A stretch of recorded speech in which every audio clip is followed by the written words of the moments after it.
Hello everyone, this is Nilufar Neha Khan and welcome to our YouTube channel Shiksha Lata. आज हम बात करेंगे डीएसएसबी के सिलेबस के बारे में, क्योंकि मेरे पास जो मोस्टली जो डाउट्स आए वो सिलेबस को लेकर आए हैं और आने भी चाहिए, क्योंकि डीएसएसबी अपना एक सिलेबस डिफाइन नहीं करता। ठीक है, तो जितनी चीजें प्रीवियस ईयर के अकॉर्डिंग कह लीजिए या फिर जितनी चीजें एग्जाम के पैटर्न को देखते हुए एनालाइज की जा सकती हैं, प्रीवियस ईयर में कौन कौन से टॉपिक आए, इन सबको देखने के बाद ही सिलेबस को डिफाइन किया जा सकता है।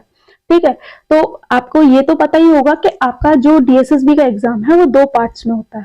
ठीक है, पहला पार्ट आपका होता है जनरल पार्ट, दूसरा पार्ट आपका होता है सब्जेक्ट कंसर्न। ठीक है, सब्जेक्ट।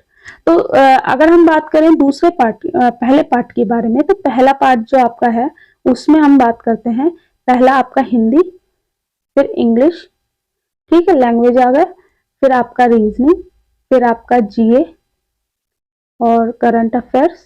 ठीक है, करंट अफेयर्स। इसके बाद आपका आ जाता है मैथ्स। तो ये 5 सब्जेक्ट होते हैं। ठीक है, 5 सब्जेक्ट की अगर बात करूं, बहुत गंदी राइटिंग आ रही है, मैं समझ रही हूँ, लेकिन आपको बस समझाने के लिए बता रही हूँ। ये पांचों जो होते हैं वो 20-20 मार्क्स के होते हैं। ये 20 मार्क्स के होते हैं, ईच सब्जेक्ट आपका 20 मार्क्स का है। लेकिन यहाँ पर जो एक गड़बड़ी जो होती है यहाँ पर वो ये होती है कि पार्ट वन में भी आपको 40% स्कोर करना होता है क्वालिफाई करने के लिए एग्जाम, और पार्ट 2 में भी आपको क्वालिफाई करने के लिए 40%। कैटेगरी वाले जो बच्चे होते हैं उन्हें 35 है, और SC ST कैटेगरी और PWD जो कैटेगरी होती है उनको कितने 30 पे। यानी कि यहाँ पर अगर बात करें हमारा पार्ट 1 जो है 100 मार्क्स का, तो यहाँ पर जनरल वालों को 40 मार्क्स लाने होंगे, और जो ओबीसी और ST SC कैंडिडेट हैं ओबीसी को 70, ओ सॉरी ओबीसी को 35। ठीक है, पार्ट 1 में, और यहाँ अगर SC ST की बात करें तो यहाँ 30। पार्ट 2 में भी सेम प्रोसेस। तो इसका मतलब दोनों में अगर मिला के कहें तो जनरल वाले कहां पर पास होते हैं, 80 नंबर लेके आते हैं, तो वो एग्जाम क्वालिफाई करते हैं, ये माना जाता है। ठीक है, इसके बाद अगर बात करें ओबीसी तो 70, और SC ST और PWD जो कैंडिडेट हैं उन्हें 60 मार्क्स तो लाना अनिवार्य ही है। अगर आप किसी एक पार्ट में भी फेल हो जाते हो तो आपको क्वालिफाई, मतलब जो आपका, अगर आपने पार्ट 1 में अच्छा स्कोर किया है और पार्ट 2 में आप फेल हो तो भी आप सिलेक्ट नहीं होगे, और आपने पार्ट 2 में बहुत अच्छा परफॉर्म किया है और पार्ट 1 में आप फेल हैं, चाहे आपका 39 ही क्यों ना हो मार्क्स, तब भी आप फेल ही माने जाओगे। उसमें ये बिल्कुल भी नहीं ध्यान दिया जाता कि आपका 39 पॉइंट समथिंग है। ठीक है, तो फेल यही है। ठीक है, तो इसलिए मैं आपको एक चीज बताऊंगी कि सिलेबस बताने से पहले कि आपको पार्ट 1, ठीक है, पार्ट 1 और पार्ट 2 दोनों को ही मोस्ट इंपॉर्टेंट आपको लेके चलना पड़ेगा। ठीक है, ये याद रखिए। और टीजीटी, और अगर बात करें पीजीटी में, तो पीजीटी में सब्जेक्ट जो का होता है वो 200 मार्क्स का होता है, और यही जनरल पेपर 100 मार्क्स का होता है, तो ये आपके 300 नंबर का आता है पीजीटी। ठीक है, लेकिन टीजीटी और पीआरटी में ये आपका जो मार्क्स आता है, ये आपका जो एग्जाम होता है ये 100 मार्क्स का होता है। ठीक है, तो यहाँ पर आपका 100 जनरल पार्ट होगा, ठीक है, और 100 ही मार्क्स का आपका सब्जेक्ट होगा। ठीक, ये याद रखिए। और मैंने रेशियो आपको बता दिया कि आपको 40% लाना ही पड़ेगा जनरल वालों के लिए, 35% आपको ओबीसी और पीडब्ल्यूडी या कह लीजिए SC ST कैंडिडेट हैं तो वो आपके यहाँ पर 30% में पास होंगे। ठीक है, इसके बाद अगर बात करें सिलेबस की, तो सिलेबस देखिए किसी भी एग्जाम की आप तैयारी करते हैं तो सिलेबस एक तरीके से आपको है ना डायरेक्शन देता है। ठीक है, और डायरेक्शन देने के साथ साथ ये आपकी कई जगह हेल्प करता है, जैसे कि आपको कॉन्फिडेंस बिल्ड होता है अगर आपका सिलेबस कंप्लीट हो जाता है। तो डे 1 से अगर आप सिलेबस को अकॉर्डिंग चीजें लेके चलोगे तो इंशाल्लाह आपके लिए बहुत अच्छी चीजें रहेंगी। ठीक है, और हाँ ये बात और कि कई बच्चे पैनिक हो रहे हैं कई चीजों को लेकर। देखिए डीएसएसबी का जो सिलेबस है वो अपने आप में इतना बड़ा है, और दूसरी चीज ये कि कुछ भी डिफाइन नहीं है। ठीक है, तो एक चीज याद रखिए, जो प्रीवियस ईयर के हिसाब से जो एनालिसिस करके चीजें बताई जा रही हैं आपको, वही आप सिलेबस लेके चलिए। लेकिन हाँ, आपको लास्ट मतलब जब ये सारी चीजें मैं आपको बता दूंगी तो मैं कोशिश करूंगी कि मतलब एक एक दिन मैं आपको कोई ना कोई नया प्रीवियस ईयर देती रहूं, ताकि आपके एग्जाम की तैयारी होती रहे और मैं सॉल्व करवाऊं। ठीक है, चैनल पे ही होगा वो।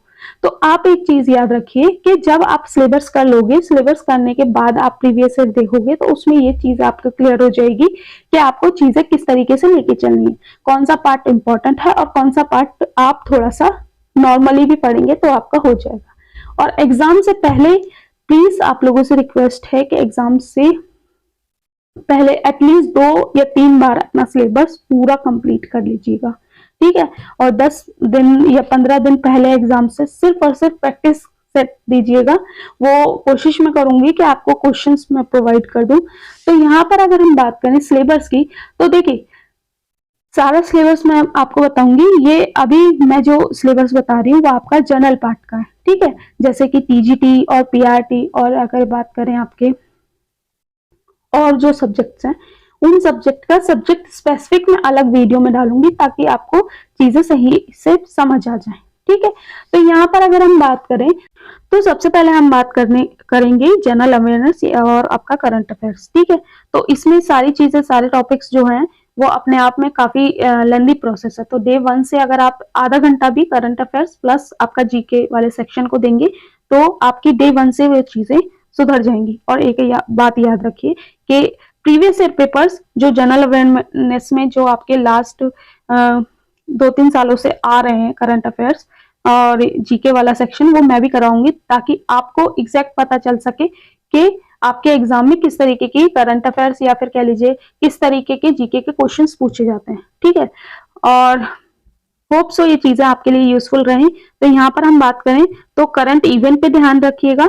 जो लास्ट के 6 मंथ के इवेंट होते हैं उन पे आपको ध्यान रखना है।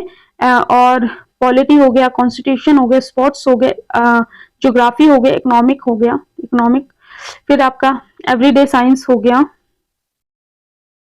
साइंटिफिक, आपका साइंटिफिक रिसर्च। देखिए ये हिस्ट्री पहले आ गया, scientific research and national international organisation और इंस्टीट्यूशन। ठीक है, इनके बारे में भी आपको पढ़ना है। और आपका हिस्ट्री, देखिए इन टॉपिक्स को, ये देखिए जीके में बहुत सारे टॉपिक आते हैं। ठीक है, लेकिन आप इन चीजों को, एक जीके की कोई भी पतली सी बुक खरीदेंगे उसके अकॉर्डिंग आप चीजें कर लेंगे। ठीक है, उसमें कई फैक्ट्स दिए रहते हैं। तो डे 1 से अगर आप 10-15 मिनट भी जीके वाले सेक्शन को देंगे तो ये आपके लिए काफी यूजफुल रहेगा, क्योंकि अभी टाइम है। ठीक है, एकदम से हबड़ दबड़। और ये बात याद रखिए कि पार्ट 1 पार्ट 2 दोनों को ही आपको साथ में लेके चलना पड़ेगा। इसके बाद आप बात करें तो सबसे इंपॉर्टेंट टॉपिक जो मुझे भी पर्सनली अच्छा लगता है, रीजनिंग। रीजनिंग एक ऐसा सेक्शन है ना जो जिन बच्चों की अच्छी है तो वो यहाँ पर 90 मार्क्स भी, 90 या 20 में से 20 मार्क्स भी स्कोर करते हैं। तो ये बात याद रखिए कि टॉपिक, जितनी भी टॉपिक है, अगर आपकी तैयारी अच्छी है या फिर आपका एक सॉल्व करने की क्षमता अच्छी है, ठीक है, टाइम में आप सॉल्व कर लेते हो, तो ये सारे टॉपिक्स जैसे कि number series, blood relation, analogies, ठीक है, decision making, mirror image, direction, relationship concept, similarities, difference, blood relation. ठीक है, ये ब्लड रिलेशन 2 बार आ गया है। Concept of arithmetical reasoning, verbal and figure series. ठीक है, तो ये ऐसे ही टॉपिक है ना जिन्हें आप अगर ध्यान से करेंगे तो इजीली आप कर सकते हैं। दूसरी चीज ये कि डे 1 से टाइम का थोड़ा ध्यान रखिएगा। ठीक है, इसके बाद अगर हम बात करें मैथ्स की, तो मैथ्स में आप देखिए simplification, decimal, data interpretation, ratio, proportion, ठीक है, फ्रैक्शन, आपका LCM, HCF, percentage, average, profit loss, discount, simple compound interest, mensurations, time and work, time and distance, tables and graphs, ये आपका सिलेबस हो जाता है। फिर इसके बाद अगर इंग्लिश की बात करें तो इंग्लिश में देखिए, इंग्लिश में आपका वर्ब हो गया, वॉइस हो गया, ठीक है, सब्जेक्ट वर्ब एग्रीमेंट हो गया, आर्टिकल्स हो गए, कॉम्प्रिहेंशन हो गया, फिल इन द ब्लैंक्स हो गया, एडवर्ब हो गया, एरर करेक्शन हो गया, सेंटेंस रीअरेंजमेंट हो गया, फिर unseen passage, vocabulary, antonyms, synonyms, grammar, ये सारी चीजें आपकी हो गई। ठीक है, इसके बाद इडियम और फ्रेजेस भी आपके हैं। ठीक है, इसके बाद अगर बात करें पार्ट 5 की, तो पार्ट 5 आपका हिंदी हो जाता है, जिसमें कि प्रायवाची शब्द, और हिंदी एक इकलौता ऐसा सब्जेक्ट है ना जो कि मुझे जहां तक लगता है कि ऑलमोस्ट सबका ही अच्छा होता है, क्योंकि कहीं ना कहीं हमारी जो अंडरस्टैंडिंग लेवल है वो हम हिंदी में, चाहे कोई इंग्लिश मीडियम वाला बच्चा हो या हिंदी मीडियम वाला बच्चा हो, वो दोनों ही हिंदी में अच्छा परफॉर्म करते हैं। ठीक है, तो यहाँ पर तो कोई थोड़ा सा अगर आप ध्यान देंगे टॉपिक्स पे, तो प्रायवाची, विलोम, तत्सम, तद्भव, रस, अलंकार, समास, वचन, लोक निक्तियां और मुहावरे, और वर्तनी, वाक्य संशोधन, त्रुटि यानी कि एरर फाइंडिंग वाला है। ठीक है, और लिंग, संधि, ये सारी चीजें आपका आती है। तो ये हमारा जनरल पार्ट का सिलेबस था, और होप सो ये आपके लिए काफी यूजफुल रहा होगा। मैंने कोशिश की है कुछ अच्छी चीजें आप तक पहुंचाने की, लेकिन अगर कुछ रह गया होगा तो प्लीज आप कमेंट बॉक्स में कमेंट करना, मैं कोशिश करूंगी कि आपके सारे कमेंट्स का रिप्लाई कर सकूं। और हाँ, पीआरटी, टीजीटी और पीजीटी सबके जो सिलेबस हैं मैंने सब्जेक्ट कंसर्न के बना रही हूँ, कुछ के रेडी हो गए हैं, कुछ के नहीं हुए हैं। तो आप एक बात याद रखिए कि मैं धीरे धीरे आपके, चाहे पीजीटी ओ पीआरटी के सब्जेक्ट कंसर्न की बात हो, सारे पार्ट के अकॉर्डिंग मैं आपको आपका सिलेबस प्रोवाइड कर दूंगी। वीडियो अच्छी लगी हो, इंफॉर्मेटिव लगी हो, तो प्लीज आप लोगों से रिक्वेस्ट है लाइक एंड शेयर जरूर करें, क्योंकि सीरियसली बता रही हूँ बहुत टाइम लगता है चीजों को मेंटेन करने में। और वीडियो अच्छी लगी हो तो लाइक एंड शेयर करें। Thank you for watching.